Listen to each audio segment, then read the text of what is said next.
Hello, আমি তিতলি। আজ লাইফের ফার্স্ট মিনি ব্লগ তোমাদের সাথে শেয়ার করছি। হঠাৎ করেই আমরা চারজন প্ল্যান করি যে আমরা পুরুলিয়া ঘুরতে যাব। তাই সকাল সকাল বেরিয়ে পড়েছি পুরুলিয়ার উদ্দেশ্যে।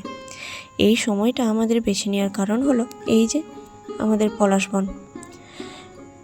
গোটা রাস্তাটা এরকম লাল পলাশ বনেই ভর্তি ছিল। আমাদের যদিও মেন অ্যাট্রাকশন ছিল সাদা পলাশ ফুল। তোমরা কখনো সাদা পলাশ ফুল দেখে থাকলে আমাকে কমেন্ট করে জানিও। হঠাৎ করে প্ল্যান হলেও আমাদের ঘোরাটা কিন্তু খুবই সাকসেসফুলভাবে হয়েছিল। দেখতে দেখতে অনেকটাই চলে এসেছি। এই তো পাহাড়ি আঁকাবাঁকা রাস্তা দিয়ে অনেক দূরে চলে এসেছি। আজকের ভিডিওটা তাহলে এই পর্যন্তই। নেক্সট পার্ট যদি তোমরা দেখতে চাও তাহলে আমাকে কমেন্ট করে জানিও। আমি অবশ্যই নেক্সট পার্টটা তোমাদের সাথে শেয়ার করব। আজকের জন্য এটুকুই। রাধে রাধে।